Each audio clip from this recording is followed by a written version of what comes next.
there, and welcome to our latest episode of What's on the Horizon. I'm Lori Scherenbrock, here with Chris Shooker of Digital Horizons. In a recent video, we talked about like regrets of what you didn't put in your house or when a homeowner moves in and so on and so forth. And in our house, we kind of have done some piecemeal things. That's how it goes. But if I could automate only one thing in my house, or like the first thing that you would automate, what would that be and why? So it's probably lighting control. Okay. I'd say that's my favorite thing. So Sure. I'll be greedy in the answer and say lighting control and some specific things to it. So when you have the lights in your home tied to some sort of lighting control system, there's a lot of really cool things that you can do. My favorite thing, and getting a little personal here, I get up in the middle of the night to go to the bathroom.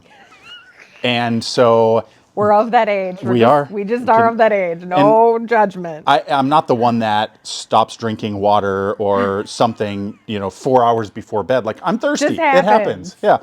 So one of the things that I really like about the lighting system that I have in my house is when we get out of bed, we have a new type of LED light, which is probably a separate video, but the underside of our bed is illuminated with LED light, and I have a motion sensor that activates when you get out of bed between a certain period of time.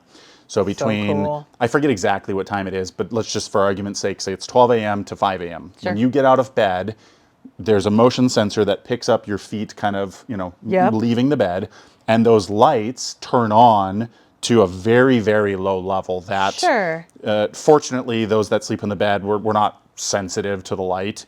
And so it's not obnoxious if it were to somehow get false triggered.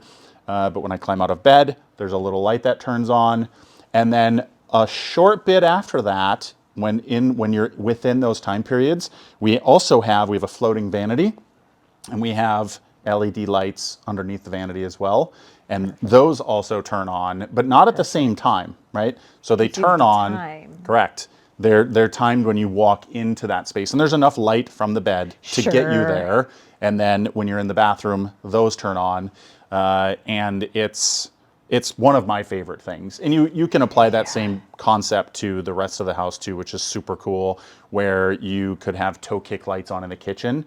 And maybe not necessarily based on motion, but we put a button on lighting control systems that say midnight snack. And so the pathway from the bedroom to the kitchen is illuminated.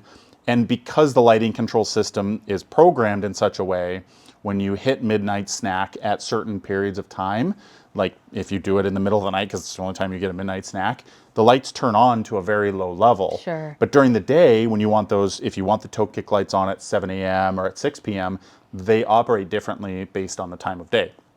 And so it's actually a very simple thing for us to set up. Yeah. The harder part about it is, installing all the cool lights.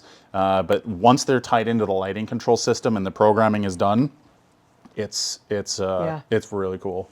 My button would be called the dog needs to go out. And so it would light the path through the kitchen, turn on the exterior lights, and then perhaps if you could get like a loudspeaker that tells her to hurry up because I want to go back to bed. Yep. That would be what my button. I wouldn't have a midnight snack when I'm not really. So here's mine would be let the dog out. So here's the funny thing. That could be done right now. Oh my God. So this might be a deeper topic for another video, but Marvin Windows in the last couple of years has introduced both motorized doors and windows. Oh. Built in. We've always been able to, through other means, motorize those things. Sure. But now it's built into the window. And so we literally can put custom audio messages in the system, and you could have a button that says Lola, dog hurry bathroom. up. And when you press that, the lights could turn on. And then some amount of time later, the speakers in that area near the door would play the sound of your voice. We could record your voice and put it in there. And then the door could open and then close. And then we could turn on a motion sensor outside so that when the dog got close to the door, it would open it and then close behind her. And you don't even have to get out of bed. It is another topic, but it's like the most perfect dog door without having to cut a dog door in your house. Yeah. Now, I don't know if I would necessarily recommend that we do all of those things. I might, instead of automating it, we might put a button or something that opens the door. Sure. Just because whenever we do more involved automations like that in a home, there's so many variables that you can't account for. I'm sure. And the last thing that we want to have happen is for that door to be opened in the middle of winter and nobody's home somehow.